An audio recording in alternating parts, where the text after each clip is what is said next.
This is the Shakey Vibe podcast. We're here to do artist interviews. And we got something fire for y'all, man. I don't even know. My brain fart. Okay, so again, for those that are just joining now, I live in the Philippines. And typically for most of the year, we're 12 hours ahead of Eastern Standard Time in the States. But with daylight savings time and no daylight savings time, it's 13 hours ahead. So when we agreed on a time of 10:30 to go live, I forgot that it was fucking 9:30 for y'all. So me and Ray just been sitting here for an hour waiting to go live, being like, yo, what's going on? What's going on? So that's my brain fart, but it's all good, man. I want to see some fire, some flames in the fucking chat because we got two dope fucking artists and we're about to do a lit album review for you guys. We got these two dudes sitting backstage. But we ain't fucking bringing them out until we see some flames in the fucking chat, yo. So throw some flames in the chat for J Mont and John fucking Anthony, yo. Facts. I don't see hearts, flames, and none of that shit. It's just gonna be me and Ray talking shit for the next little while. There we go. That's what I'm fucking talking about. Ray, how long you been working on your intro for these dudes, man? I'm gonna tell you something right now. Ladies and gentlemen, Philadelphia owned Villainz Records owner and artist. We're gonna do the album review. One of the best work of arts that I've ever seen in my life. When I saw the cover of it, I was like, "Yo, that shit is fucking dope." The title of the album. The title of the it's fucking dope. Album is Heroes to Villains is something different. You know what I'm saying? Ladies and gentlemen, boys and girls, children of all ages, John Anthony J Mont, it is on you. What's good, boys? How we doing? What's up? Salute. So I'm gonna just jump in and say, John Anthony, welcome back, fam. J Mont, welcome to the fucking podcast. Appreciate y'all taking the time for being here. And I do apologize for saying where the fuck y'all at in the messages when it was my fault. So I'm gonna just go on the record and say I'm sorry. You're good. You're good, man. I literally thought the same thing. Like when I realized I scrolled up and I said 10:30, I was like, oh fuck, did I put Eastern time? And I realized I didn't. So that's on me, man. I feel bad. I'm sorry. No, it's cool because we usually go live between 9 and 9:30. So that's why, like, when I hit, whatever, fuck it. We're here. We're here. No, fuck you, Ray. We're here. We're here and we're good, man. We're here and we're good. I'm looking forward to jumping right fucking into this, but hold on, J Mont. I listened to Premonition, the whole thing. Nigga, what you think? That shit was amazing. That was amazing. It's fire. I was saving your second album that I want to just react to that separately. But I was selfish and I listened to the first album, the whole thing, and oh my God, it was wonderful. I loved it. I fucked with it 100%. I appreciate How did this combo come about? How did y'all fucking link up and fucking and explain to us, how did y'all fucking link up and hook up on the tracks? Because we've heard both of you individually, me and Ray, and shit's fire. But how did y'all fucking link up? You want that one, Justin? Or? Yeah, I'll tell the story. So Anthony's been rapping for a lot longer than I have, and I've been seeing him post on social media and stuff. And then one night at the bar, I saw him out. And I just went up to him and I asked him if I could send him some of my raps. And he said, go for it. I sent him the stuff I was working on, just rapping over YouTube beats. And at this point, I never thought I would hop on tracks and get in his studio and actually put stuff out there. And he really liked what I had to offer. And he asked me to hop on a few tracks for his album he was working on at the time. So that's how we kind of started working together. Yeah, that's fine. That's fine. Now, you guys, I know John Anthony is from Dallas, Philadelphia. Dallas, and Pennsylvania. You're from that's from Pennsylvania. I don't know where I got Philadelphia from. Pennsylvania. And you're from I did my research. I'm trying to figure this out. Damn it! From Where's my Kingston, notes? Kingston. There you go. Now, how far apart is that from you guys? We're about 10, 15 minutes. Nothing crazy. Oh, It's got to be close Right if he there. said they just bucked into each other at the bar. You don't know if he went down the block an hour and a half to go to the bar. I drive for some alcohol, motherfucker. I'll go all the way to Miami to have a drink and come back home. I don't got money like that yet. I gotta say this. Side note, though, this is so off. I was about to wear an Eminem shirt too. Go grab it. Go wait. God damn it. Go grab it. I'll let you rock it though for today. Though it's dope. I like the shirt. So I just thought I'd say that though. I appreciate it, brother. We're gonna get started with the album review because I can't wait. As soon as I saw the artwork, I was like, I need to listen to this shit. Yeah, the artwork is fucking lit. It looks like fucking two super fucking heroes fucking flying over the earth. This to the screen, and we're gonna jump right fucking in there. The album cover too. You know, the whole concept of it. Obviously, you could tell it's like a comic book theme.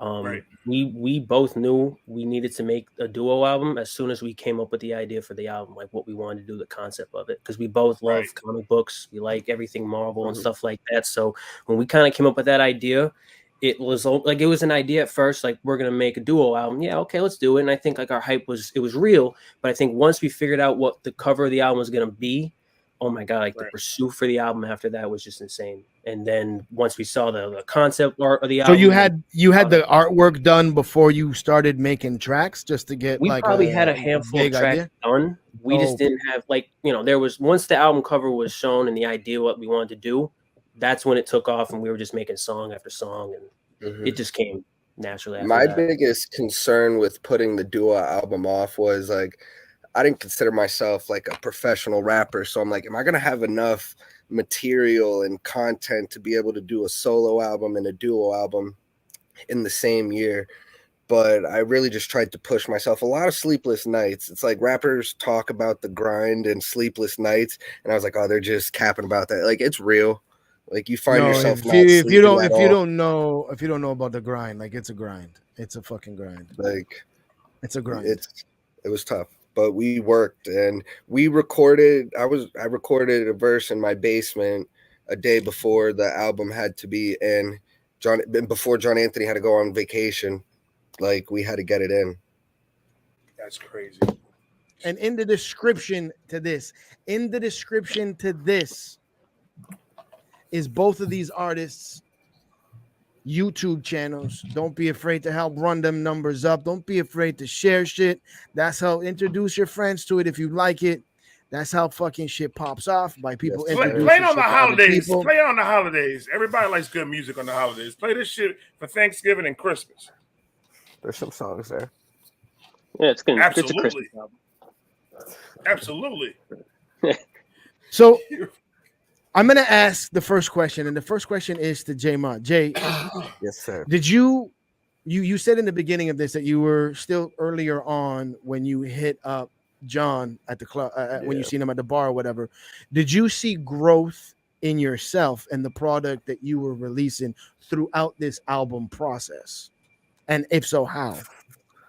So I started I was always decent with the pen. Like I wrote poetry a little bit in high school and college, but I never tried rapping or anything like that. When I first started in 2019, trying to rap, I sounded awful. I was like, oh man, I'm gonna have to be a ghostwriter or something. So I just had to keep working. So to see where I was from Premonition and where I was on John Anthony's album, I think it was Villaination. So to see where I was there to now, I think I improved great bounds. John, do you agree with that? Oh, absolutely. Because you're one listening to him then and now, and did you see the progress at all? Oh man, his progression from literally sending me clips of him just freestyling in his car to now is just unbelievable. And I think that was the main reason why I wanted him to be the first artist that I had signed to my label, because I knew he has such potential, and it's growing every day. Appreciate it. Yeah. And I think you could really hear too. I don't recommend, but if you go back and listen to how I sounded on those first songs I recorded, like my delivery and just how I sounded, I have much more confidence Way recording and just doing everything. But the good compared thing to about how the I old sound songs, 2 years ago. the good thing about the old songs is they're brand new to people who haven't heard them before. So you say, I recommend you not doing that.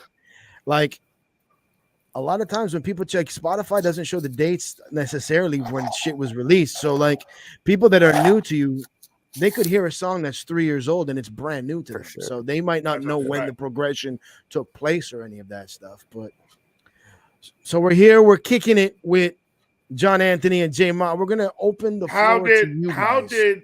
How did the dynamic between both of you evolve when you guys were making this album together? I saw it in the beginning, really, when we first kind of started. Like we had the same vision. We knew what we wanted, so it wasn't like there was too much change down the line. Right. At the end, towards the end, like when we got to that point where we're like, all right, we know we're gonna make an album out of all this. We just got to pick out the songs. It was so easy because, like I said, our chemistry is so. Personally, I believe it's off the charts. Right. So I don't think there was so much change that needed to happen. Everything I thought, he thought. Everything he thought, I thought. So it just was like second nature to me, you know. And it's not just because I don't want to like step on his toes or I don't want to offend him or anything. Because like because I trust him to mix and master everything I send him. If I didn't feel it was up to par, we have 13 edits of a song before we put it out.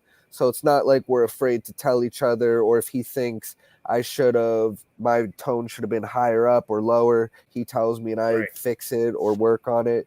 And to speak to our chemistry, we didn't write any of our verses together for any of the songs.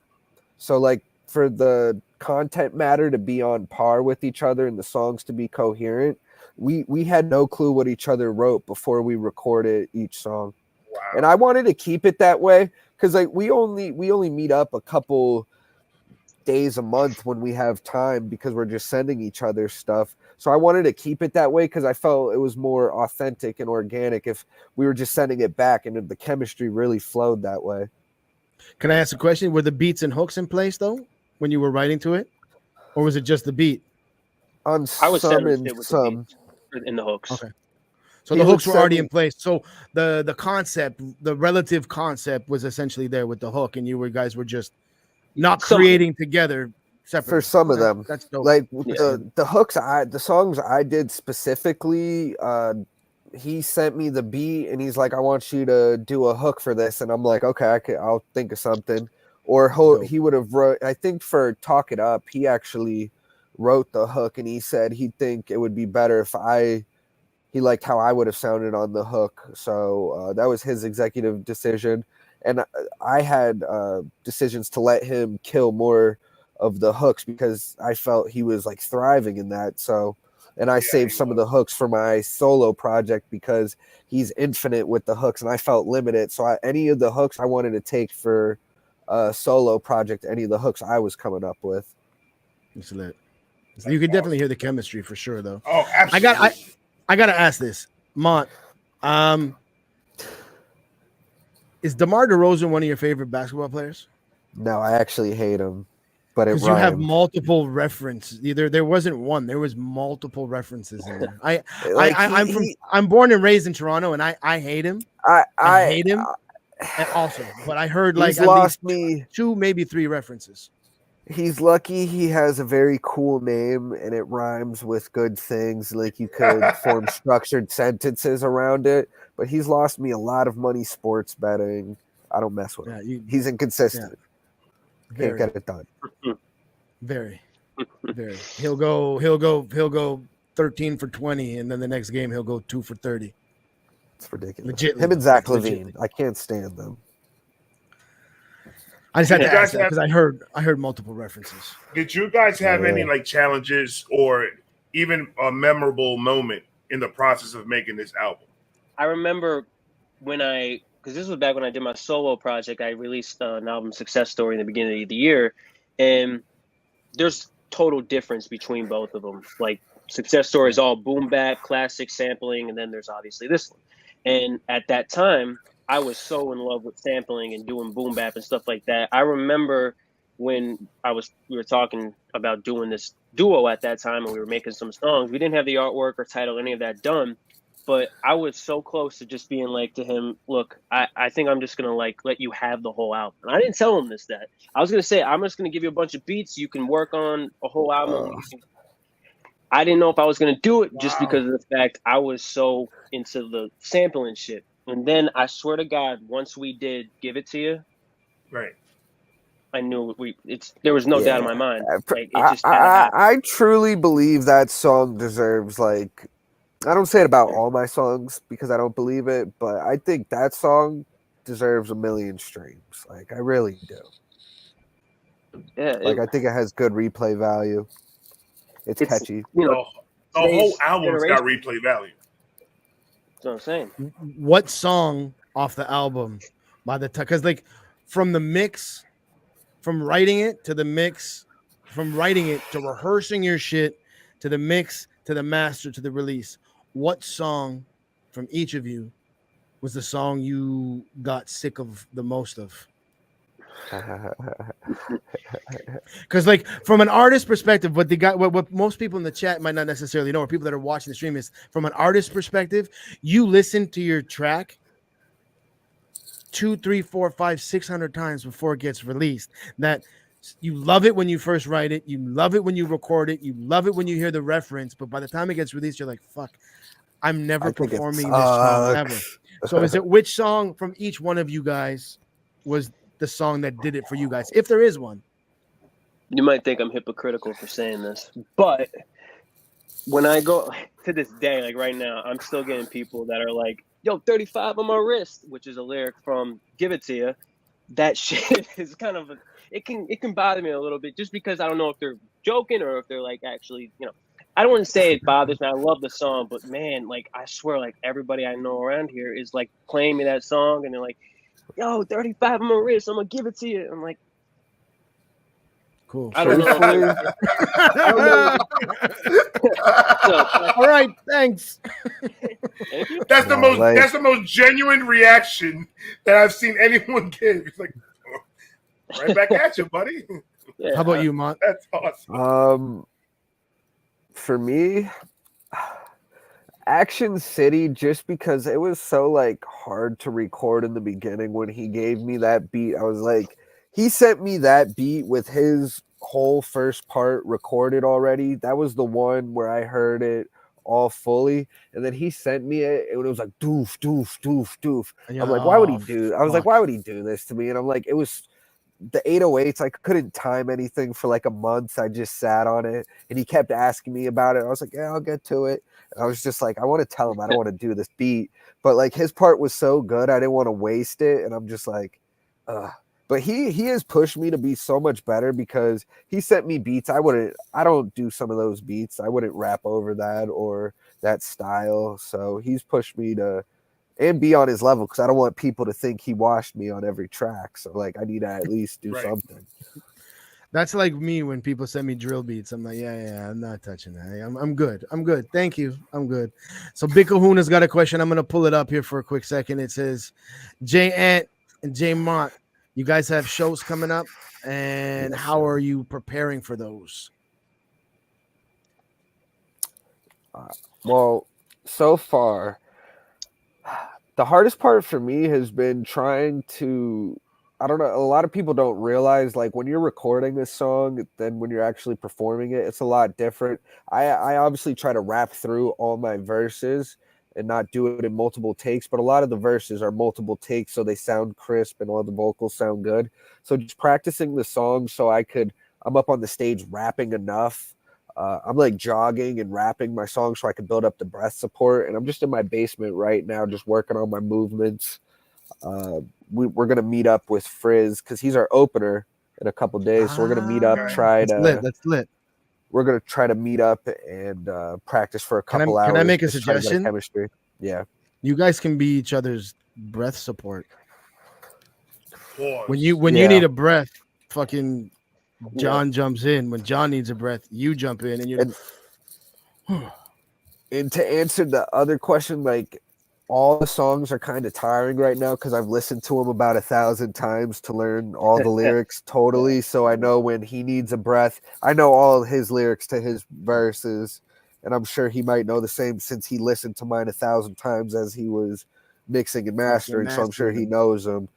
So when we work together, like I wanted to say too, when we work, like we're gonna have to work. Like I'll need a breath here, and you'll know to pick up for a bar. But we're gonna have a backtrack playing. But I don't want that to be like playing too much. Like you see all these guys just standing up there, letting the backtrack play while they do 2 lines. I don't want to be that guy. You guys can plug your shows, man. Feel free to plug your shows all day long. Yep, definitely. And it's gonna be out. It's gonna be out there. Yeah, it's basically Pennsylvania. It's placed in Stroudsburg, Pennsylvania. It's on the border of like New Jersey. Yeah, okay. Yeah. Okay. But yeah, to kind of answer off of Kahuna's question too, I mean, I'm doing the same thing. I mean, a lot of mirror rapping, kind of, kind of looking at mirror, do the 8 Mile thing. But either way, I'm kind of nervous but excited at the same time. I've done shows before. I've opened and stuff like that, open mics. Thing is, though, I've never done an hour show that was, all based. I mean, I'm not trying to say but like main act type of thing. I mean, I was always backstage type of guy for like 10, 15 minutes, maybe 20 at best. But so this will be an experience. But I'm actually glad that I'm not just up there by myself. I got someone that can, we can both lean off of each other at times, and it'll be fun. So take your time with it. I always use poker analogies and shit because like I love performing. Like that's that's home to me is on the stage.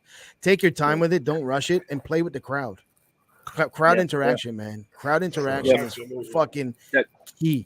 Get the crowd fucking amped. Don't be afraid to fucking get them screaming and shit like that. Don't rush through song to song to song. Enjoy that moment. Embrace that fucking moment. And they've paid to get in to watch you. So just fucking crowd interaction is part of the entertaining part. No, and I didn't show Mont this yet, but I'm gonna, we're just throwing ideas out there. But this is literally, hold on, if I can get the fucking thing out. Okay, I don't know where the fuck it went. All right, there was a paper that I had to. No, fuck, where the fuck did it go? He sold. All right, well, there was a paper that I had like all what I wanted to do on stage, kind of a script. And we're not obviously going to follow each thing, but like, because Mont never performed before, Frizz never performed before. So it's going to be difficult. And I'm not saying like I've done it, like I said before, but I've been on stage and I've seen that, interaction and stuff like that. So there's a lot of things I wanted to kind of go through rehearsals with them. And I'm going to show them that when we go through. And I can't believe I don't have it, but yeah. So we're prepping. So the floor is open to you guys in the chat. So just like Kahuna did, y'all don't be shy. Throw some questions in the chat. Ask these guys what you want. Ray, you're awfully quiet over there. I know you got a whole bunch of shit stewing. I got a whole bunch of questions, bro, because I've been trying to. The floor is yours. The floor is yours, buddy. The floor is all you. Outside of music, what are some of the personal interests and experiences that you guys had that influences you in your creative process when you're actually about to go in there? What is it that you guys do outside of music that'll help you get to that zone? For me, it's taking some energy drinks, something like that. But if it's not that too, I've always liked watching movies, shows, maybe sometimes glancing at a book or a magazine, and I like to get inspired off that. Really, for me, if it's like creating an album, specifically for this album, it was comic books. I just for some reason thought making a comic book themed album would be amazing. And reading a lot of, at that time, I mean, I kind of was doing a lot of collecting over my years. I kind of stopped. I went back to it early last year, and that's just kind of when it sparked the idea. So just kind of like watching movies, stuff like that. Like my last album was off of a lot of classic movies from the 50s, like just getting that idea. So that's kind of what it is for me. Awesome. Okay. For me, it's whenever I'm driving, really. Obviously, I'm paying attention to the road, but I have auto play on YouTube through beats, and I'm just trying to like freestyle over beats. I'm not that good at freestyling, but I try to I don't know how to explain it, but when I'm listening to a beat, I know within like 5 seconds, or at least when the beat drops, if this is a song that I can do something with. And for me, like, I wrote all of Premonition essentially driving to and from work, and because that was the only time I really had to do anything, was a half-hour drive there and back. So I tried to write a lot in the car, sit in the car, anything I see that I could think of, and I'm just trying to think of rhymes, try to get into that process. Nice. Okay. I'm the same way. Because whatever it is that you guys are doing, oh my God. Because that whole time, I'm still in my head.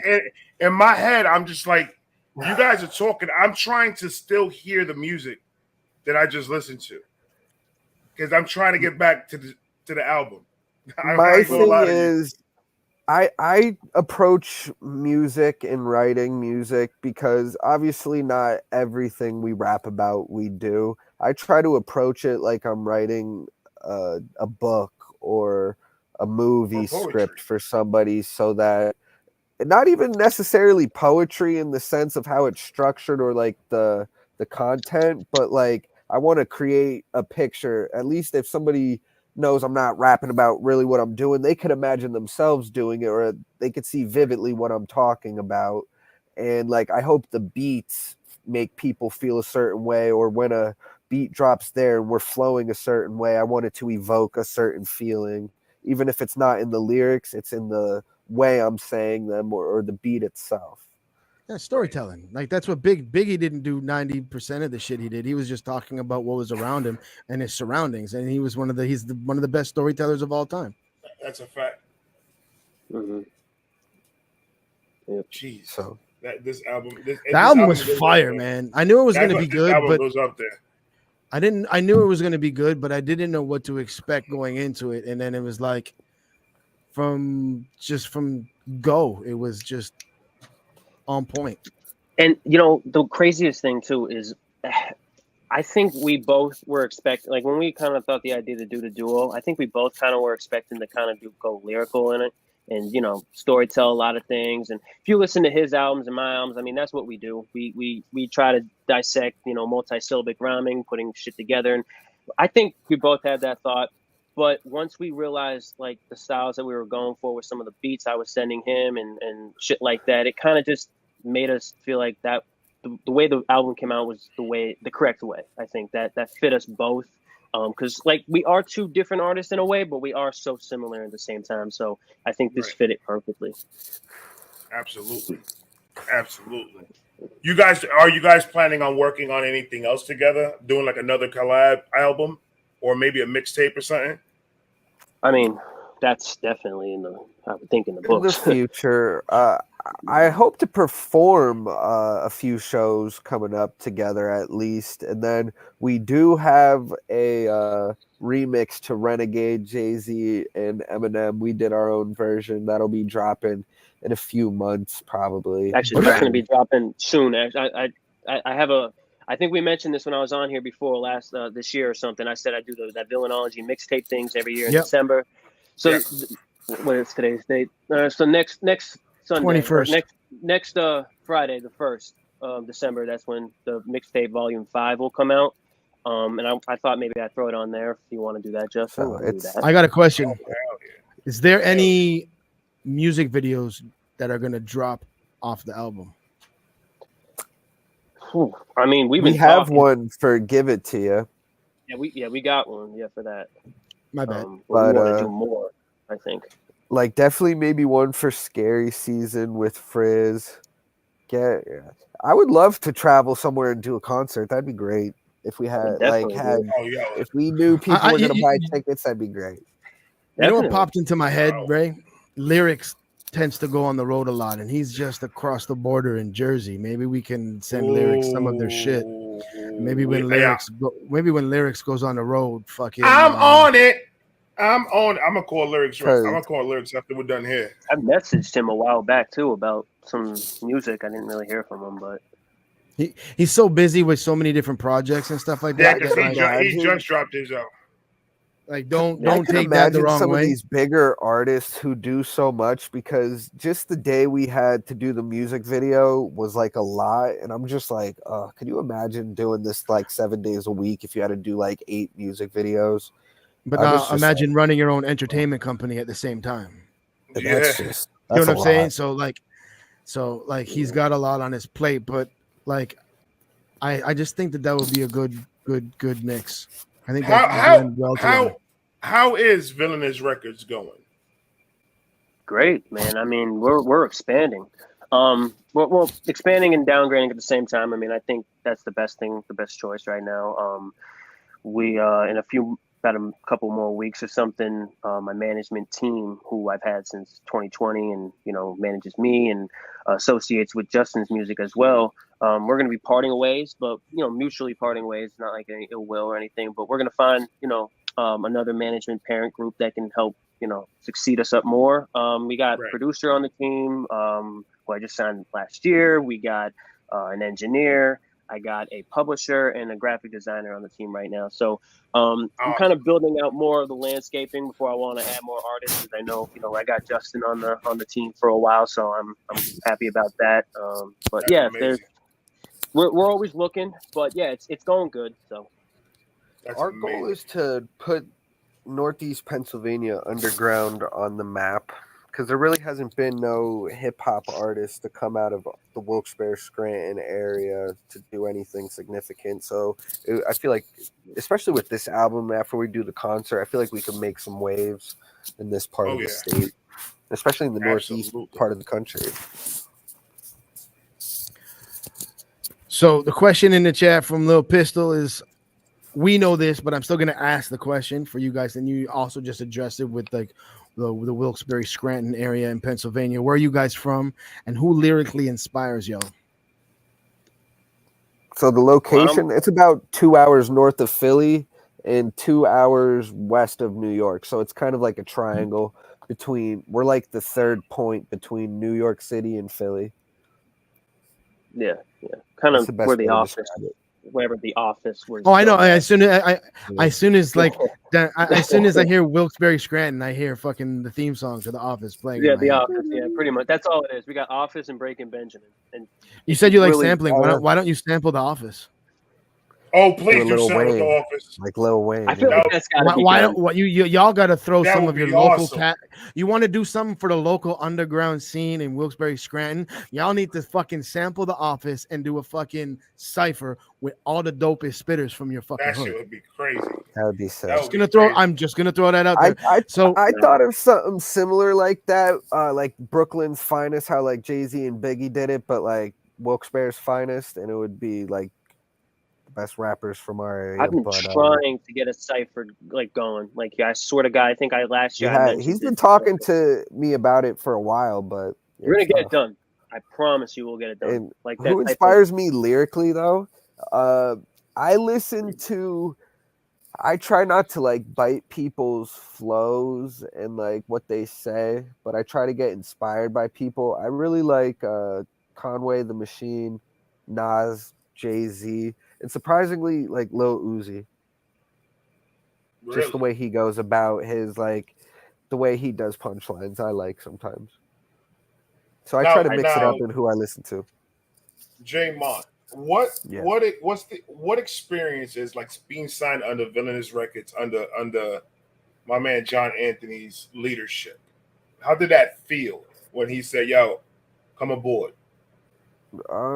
I trusted him right away because I listened to his music before. Like, if I thought it was whack or bad, I wouldn't have approached him in the first place to work with him and do stuff with him.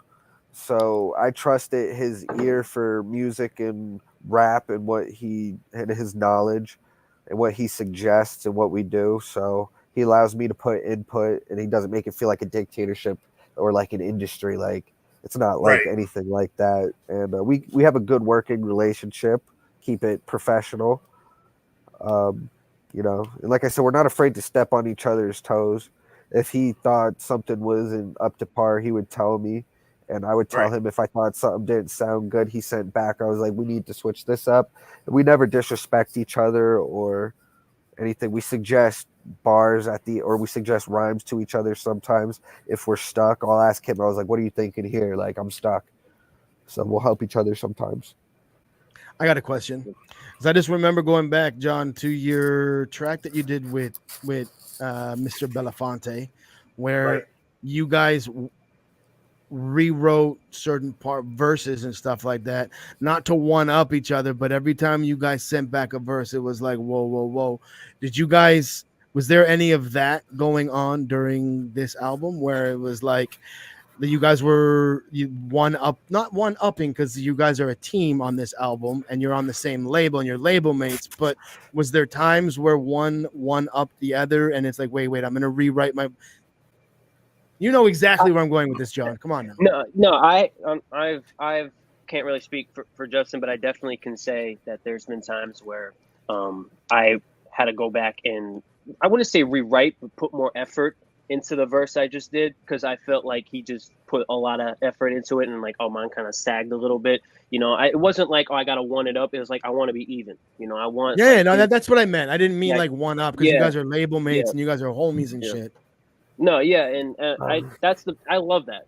That's I don't, and I like when I did it with Larry too. Like I really just, I love doing that, because when I sent him the hook and everything, he sent me back his verse. I was like, okay, and now I guess I gotta just make sure I can go back and do that same effort that he, went in there. And I love doing that. That's every song I've ever done with Larry, like to a T. You get it back and Larry's amazing. Almost. What about you, Justin? It's funny because damn near every verse you hear on that album is like, I would change stuff up after the fact. I would think of stuff. Like I said, we've done 13 recordings. Like I heard what he said, and then I would think like, damn, like he washed me on that. And I would still be confident in my verse. And when it came out, and like we would switch things up, but there was maybe like, I can't remember the songs, because like I said, most of them we didn't hear each other's verses until he recorded his, I recorded mine. But there were a few he sent me where what I had written, like I was like 90% done with the verse he sent back, and I was like, oh, like this isn't good. And I was like, I had to change it up. And it wasn't to think like, oh, I gotta like be better than him. I was just like, oh wow, I gotta step it up if this is gonna be part of the album. Right. Or like I wrote because like I didn't want him to think like I made a mistake signing him. And thinking like, why did he even come up to me? So that's how I write, thinking, oh man, I don't want to let him down. Now, I know what the J stands for, but where did the name J Mont come from? His last name is Montalvo. Yes. Oh shit! This guy did do his research. Vibe, like hats off to you, buddy. He did that at the beginning. I remember the first time I was on here, he was like reading up. I was like, you got my Wikipedia shit. Like, I got to be at least somewhat professional. I ain't gonna lie. There's been times we've done interviews and I've tried to do research and couldn't find too much shit. The interview starts and I'm just like, where did you find all this shit? Because I can't. Where did you find this shit? Because like, if you guys, if anybody ever needs a PI, y'all just hit up Ray, man. He can be your PI for you, man. I do spend every time you tell me or I tell you that somebody is going to come on the show. I try, if I'm not doing my 9 to 5 and I'm not reacting, I'm doing my research. I'm instead of being on TikTok and shit like that, I'm doing the research of who I'm going to interview. So I try to get as much information as I can. I think it's cool when artists essentially use their governments as their stage name. I think that's fucking cool. I think it's real cool. I can't do that shit. It would sound funny. My thought process was like, my goal was to start off with people I knew listening to me. And I don't think a lot of people would have been on board with like a 24-year-old rapping with like a way off stage name that nobody's ever heard me use. And so I wanted people to like feel it was more authentic. And people call me Mont, people call me J Mont. So I wanted people to resonate with it more than if I was Lil Spaz or something. I don't know. Same thing with Frizz. Like, I feel like that's indicative to like how most starting out artists feel is like it resonates with the people they know more, and it's easier to build a fan base because it's authentic. That's a great answer. That's a very great answer. Like I ran out of questions. Hold on. Oh, great question, James. Top 5 villain characters. Ooh. Let go. Oh yeah. Oh, that's a real good question. That's a fucking great question. Go ahead. Well, number one is Dr. Doom for me. Oh, you bastard! What? Hands down. I'm sorry. I'll be controversial. Dr. Doom. Now, is he talking Marvel and DC? Because that I think overall. It's villain. It's villain. It's not even Marvel DC. It's villain. It's the worst villain. Top 5 so you could put like Darth Vader in there if you wanted. Yeah. I'm still putting Doom. I'm sorry. I have to put Doom. Okay, so there's one. Top 5. You got 4 more. I'm probably gonna still stick with like DC and Marvel because I mean I watched Star Wars. I wasn't crazy about it, but Magneto. I'm out for that one. You're gonna get more smoke for saying what you just said right now than anything else. You're being interviewed by 2 old fucks, and you're saying that fucking Star Wars wasn't that good. Remember? No,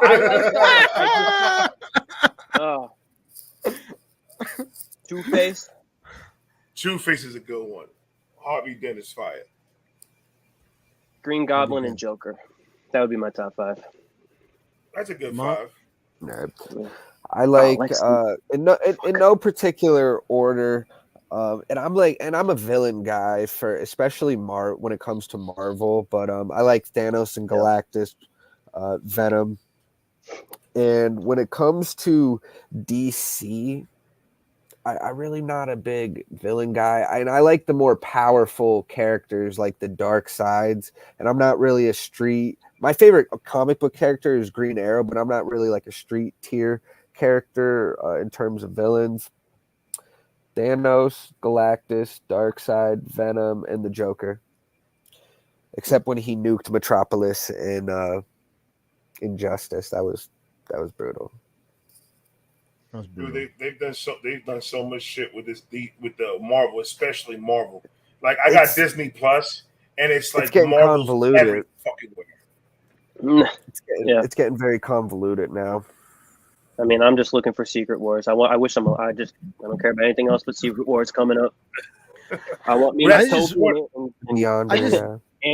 wish DC would stop fucking ruining their fucking movies and just ruining. The only movie they did not ruin is Batman. Is the only thing they have not ruined because the Batman Begins and everything. Those are the best. It's just sad because like in our era, DC was the more prominent one.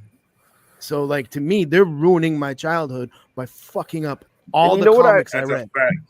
And I don't like what DC is doing, trying to change all their villains to like anti-heroes or like almost heroes. Like, why is Morbius a hero? Why is Kraven gonna have a redemption story? Like these people, Madam Web. Like why? Like nobody wants that. They fucking Venom. Like Venom's a villain, but Superman. In the movies, he's like a good guy. Like you wouldn't know Venom's a bad guy. Like come on now. Yeah, they ruined That's the same argument that I had with my son. And I told him that they fucked it all up because Venom is supposed to be the bad guy. That's Spider-Man's thing. So I don't know what the hell they did. I don't know who's in charge, but they need to get fired immediately. Yeah, just give me Deadpool and Secret Wars and I'll be okay. Deadpool's my fucking man, dude. Deadpool's lit. I love Hugh Jackman. Is he in the like? It's like we all seen that Instagram. Like we all seen the Instagram with fucking. Hey, you want to suit up for fucking Wolverine one more time? Yeah.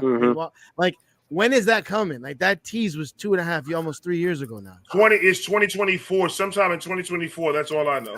They're back in production, I think, right now. So there should be sometime early next year. That's the one that I'm going to get dressed up and go to the movie theaters for.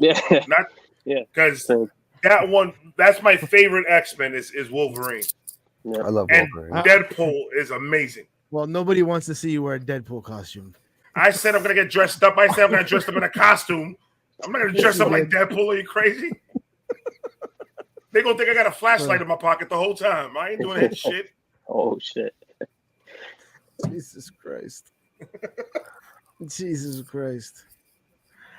Shakey Vibe Podcast. We are here. We're chilling with J Mont and John Anthony. Look, I'm gonna say something before we get out of here, and this is 100% coming from the bottom of my heart. This album has so much replay value that most of your streams is probably gonna come out of me.